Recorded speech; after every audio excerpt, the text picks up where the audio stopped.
to a new Harry's Garage video, and today's car is the Maserati Grecale. Now this is Maserati's new this year, smaller SUV-esque type of car that sits alongside the Levante. Now the Levante we tested, I think it was 2016, that was their first go at this sort of area of the market, but things have developed since.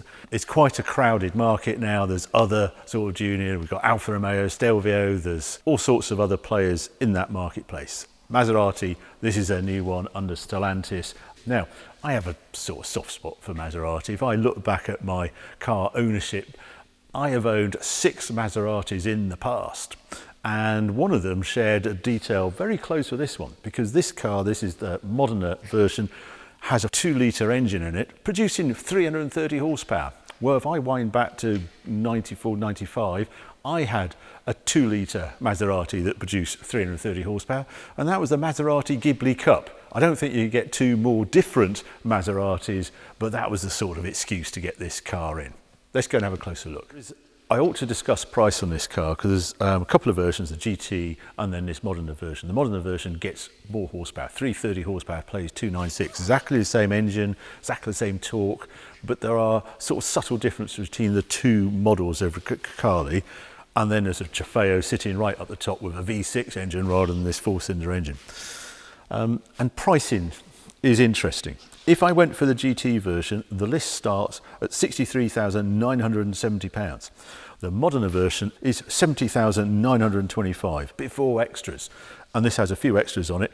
Personalisation, as they term it, £16,965, £3,185 additional taxes. Total is configured £84,775 for this car. My goodness. So it is quite an expensive car, particularly if your brain is telling you it's got a 4-cylinder engine in, etc. But there are other advantages to this car. Now, one of the extras on this car is Driver Assistant Plus Pack, £2,535, and that includes a very good radar cruise. That's why that Trident is sort of flush like that. The other things I like on it, I do like it's got this proper badge. It is a bit plastic at the front, but that's all to do with this pedestrian safety rules we have to comply with. It also gets some very trick headlights here with Maserati written on it and a Trident there. That's all part of this driver assistant package. Come round, and other extras are these wheels, because as standard you get a 20-inch black only wheel. If you don't want a black wheel, well, your only choice is to upgrade, and these are 21-inch wheels, £1,585, but quite a nice design. I don't know how I managed to get the Trident upright. That's something you normally do in a studio by moving the wheel out. That's complete fluke. Moving on, yeah, Modena here, the traditional vents at the side. And the more I sort of walk down this car, the bigger it seems. If you think this is a Macan rival, I put a Macan beside it, it's sort of shrunken compared to this. This has proper space in it. You see, actually, I might well show you that actually now. We'll have a better look at the interior once I'm outside, but just to give you a little idea, on the configurator, it's no cost option to have the stitching, and look at those paddles, those aluminium gear change paddles, which is very unlike every other car in the range. You know, Audi and BMWs don't give you those. If I open the back though, huge amount of space in the back. I've got that seat set for me, sorry it's a black hole, but yeah, plenty of space for 6 foot plus to sit behind a 6 foot plus driver. And a particularly nice practical touch, pull that and the seat's flat down and you get a proper flat floor. It's just a bit peculiar because you don't expect a sort of practicality with a Maserati, but this one has bucket loads for actual family transport and putting things in it. It's very good.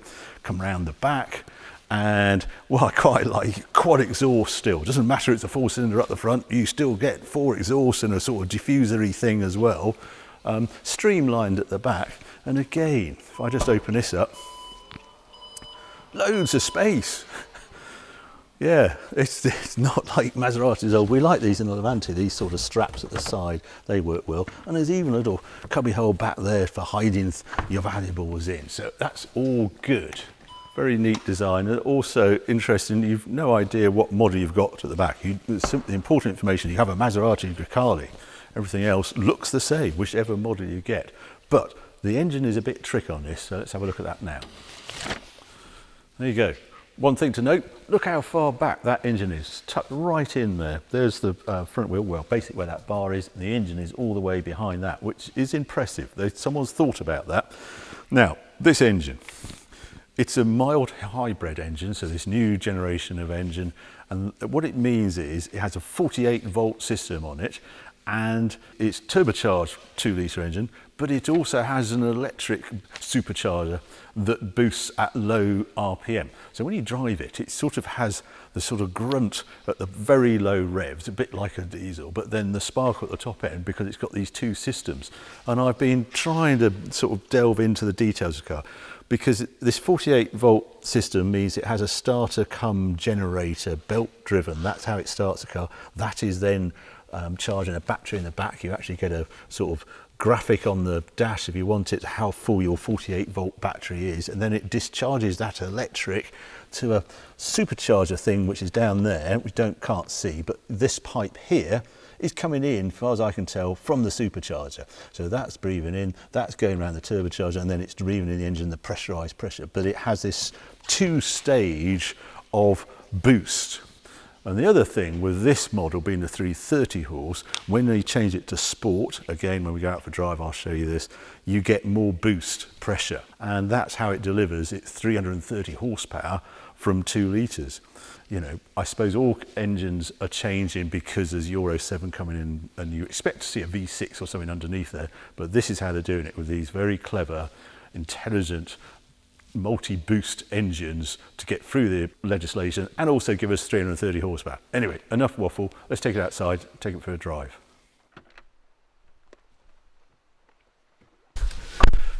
Well, modern Maserati has arrived.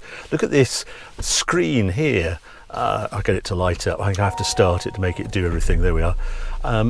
Just an annoyance here actually before we go into the screen. One, yeah, all on here, heating, ventilation. I'm afraid it is one of those cars with no buttons. They're all reserved for the wheel. I have to accept that before we can do anything. I find that annoying that you always have to touch it to get it to light, to do anything. Other weirdness on here, the gear change here, park, reverse, neutral, drive or manual. Bit odd, sort of lost in the screen there. Normally there's a controller here or something. Instead of that you get a big bin with a chargers in there, an equally big bin back here with 12-volt in there, wireless charging for your phone there. But it all happens on the wheel. Yeah, electric steering as you would imagine, lots of buttons. Now I can change all sorts of layouts actually on here, on the dash, or I can go, there's so much you can do on here, go through all the various options here. So that's my e-boost battery is now displayed on the dash, and the 48-volt battery is a little empty, so I'll keep that on, see if I can fill it up a bit.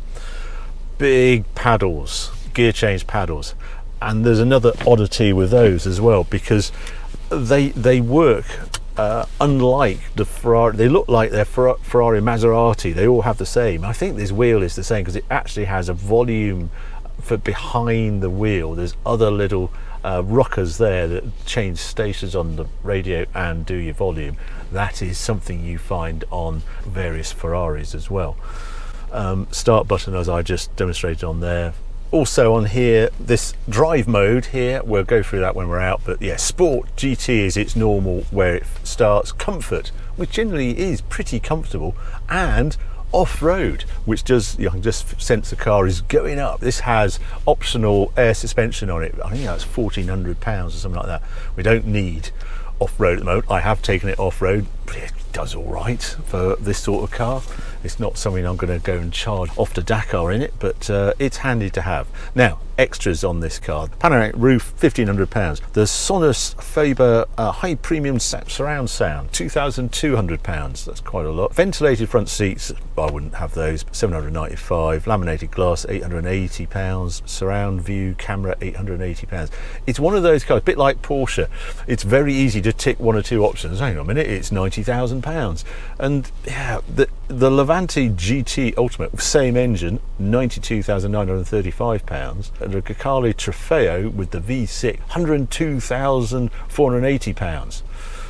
Yeah, you can spend quite a lot of money if that's what you wish. But you do get the Maserati clock, and these vents are super. I just love the way they work. So it's sort of how much volume's coming out of them there, here, how they're all integrated.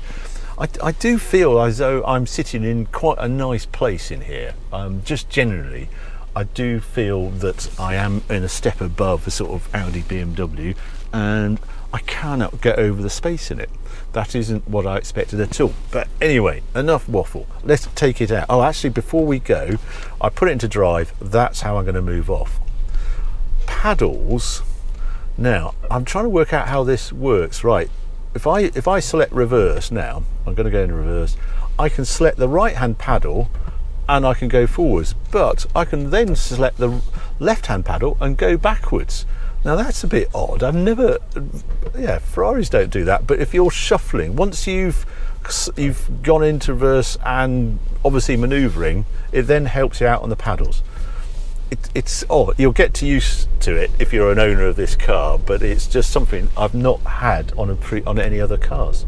Anyway, let's head out and find some better roads. I'm going to pull out of here, just demonstrate this low end torque. Here we go. And I can see on the dash how much we're using the 48 volts. And this is in normal mode, it's GT, hardly using any revs. And it's that little supercharger, if you like, boosting the engine. And it almost reminds me of a diesel in that it has a sort of slightly gruff engine note. But it just has that grunt that gets you away using no revs at all. And it's also very quiet in here. I did test it on my normal bit of road, 67, 68 decibels at 60 miles an hour. So that's super quiet. Maybe that laminated side glass, maybe that helps there as well. What a shame it's raining. I wasn't expecting that. I also quite like, it obviously has adaptive dampers, so I've now put it into comfort. And it is something you would use quite often. It's got this quite fun graphic here, basically explaining what it's doing. It's slowing down everything, response to the throttle, stiffness in ride, acceleration is backed off, efficiency goes up. I haven't tried it actually for a long period to see efficiency really does go up. And electronic controls, everything is in, so there's no, all the stability controls are on their maximum. I would go back and you'll see that change, that graphic, and we've got more responsive throttle, a bit more acceleration because of that. Yeah, all sorts of stuff. I could go to sport, and then you can see what that does. I can instantly feel it gets stiff, as I can tell on there. More acceleration, more responsiveness, less efficiency, and a relaxation in the stability controls. What is particularly nice is on the steering wheel here, I have a sort of a button that I can take out the stiff dampers. So I'm in sport setup now without the super stiff damper setting, and I like that a lot. I can see aero height has been achieved. So this with the adjustable air suspension settles down, goes to a lower setting when you put sport in. And I'm going to do the squirt out of here. So I'm going to leave it in auto mode and just see what it does on my usual sprint out of here. And I'm going to watch what the boost does. So I keep using a bit of e-boost. So it is boosting there. It's full boost now. And here we go. You can see it kick down. There we go.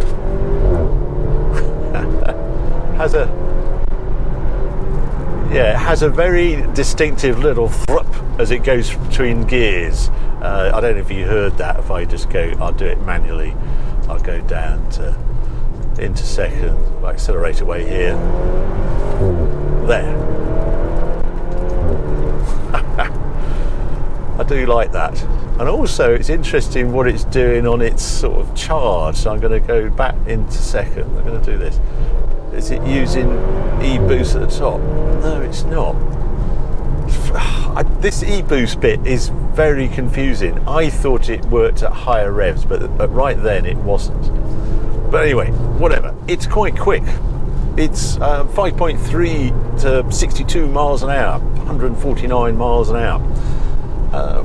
And it's lively because it's got this 8-speed ZF gearbox and it fraps through it, and it's got that torque and it's quick on the gear change.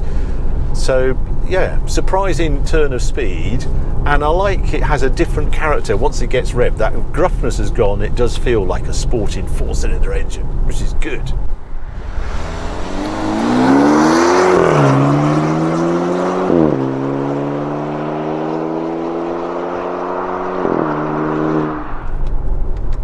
All right, I'm going to put it into manual now, and then we'll just go down this bit of road to third round here. Chuck it in. Yeah, it goes along quite nicely. I think I actually ought to turn it back to GT onto this bit of road.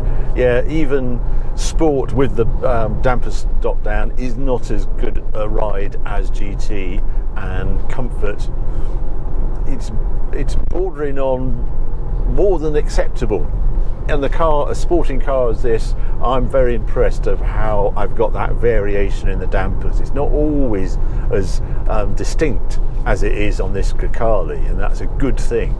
As for the steering, it's an electric rack. It's locked on straight. There's no deviations when I take my hands off. It's relatively sharp either side. It suits the car. The steering is good. It's nothing like a hydraulic rack. It's an electric rack, but for an electric rack, it's a good effort. It's all the sort of things that Maserati used not to be very good at, but they've obviously got someone else, I think, setting their cars up, because the chassis on this is better than I expected.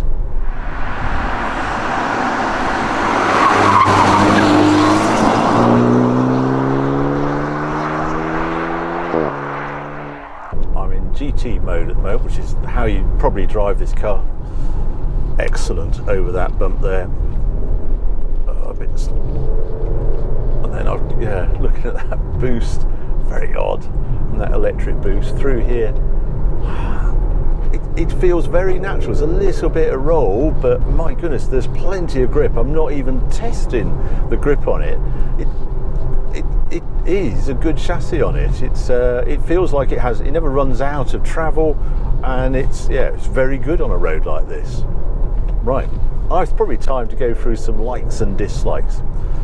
Well, I'll start with the dislikes. I suppose I get sucked in on that price point. 63,000 for the GT. That's not bad. I'm going to buy a Maserati for 63,000. Oh, it's everybody's going to love it. Look at the space.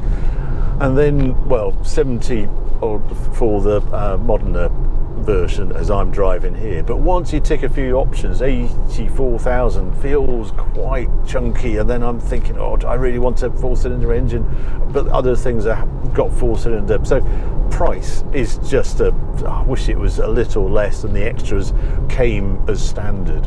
2, the lack of charisma from the engine. It's definitely a 4-cylinder, and you sort of notice it at slow speeds, and once you're up and running you forget about it. But when you visit friends and you start up, it doesn't quite sound as you want your Maserati to sound, shall we put it like that. And unfortunately it's got a biggish car to move about, 90 kilos I think it is, and economy isn't great. I'm staring at 20.6, but that is unfair. I did in the low 30s when I had it on the motorway. It's only because I've been mucking around up and down here that it's dropped back to into the low 20s. But it's still not great, is it really, in this day and age? You want better, especially if you get, it's a mild hybrid engine. Right, I'm now going to stop wittering because it's some of my favourite corners down here. There's a great big tractor coming at me as well. I'm being busy on tractors as well. Yeah, let's try it round here. It's a bit greasy today, and I expected slightly mushy on the brakes. Whoa! Now, that moved about. I mean, the wet helped it. Yeah, let's try it round here. Yeah, it's quite good. I quite like this little drop of rain because it's actually made the car move about a bit. It's accomplished. I like the way it settles. It definitely wasn't trying to understeer out. It was neutral all the way around there, slight bias to the rear. Impressive. And I forgot to turn the ESC off. So with that turned on and in sport, I really like the way it went through those corners.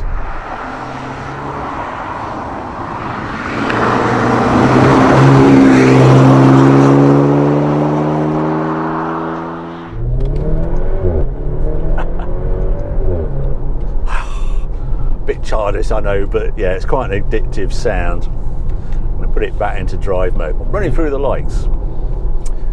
It's just way more practical than I ever imagined this car would be. It would tick all the boxes as a family car. The space is surprisingly good, way better than Macan, something like that. Better than Stelvio. I understand it's actually got a slightly longer wheelbase, hence the bigger space in the back. And the boot size is sort of Range Rover-esque. It's certainly not Macan or Cayenne side. So that's a big plus. 2, handling. Just going through those corners, it does feel dynamically really very good, way above sort of Land Rover Velar or something like that, which is also in this sort of class. So that's a nice surprise. That bit does feel Maserati. And then 3, just the comfort, the fact I can change the damper setting in sport, I can knock it into a GT or comfort mode. I really like that as well. So lots of things to like, but would I buy one? That's the bit I'm just struggling on. I like Maseratis. I'd fancy owning another Maserati, and this has some really good points, but I'm hesitating and I can't quite pinpoint what it is. Somehow it lacks a little bit of charisma that I want together with the Maserati badge. There's lots of detail on it that is very nice. The way this all connects, the CarPlay is perfect. The wheel, I like the big paddles on it, I like the layout, I like the practicalities I mentioned, but it hasn't got that killer punch that makes it, I've just got to have that, I've just got to have it. And I feel for Maserati, because this is one of the best cars they've ever done. I think Levante gets left behind. I don't see why you would spend more on Levante over this. It's heavier, it's 200 kilos heavier. It's dynamic, but this has an extra little bit of sort of hot hatch-esque feel about it, which I really like. So there you go. It's an 8 out of 10 car for me, I suppose, is one way of saying it. But I've enjoyed my time with it. I hope you've enjoyed this video. If you have, well, keep watching, keep subscribing. There's be more videos coming on very soon.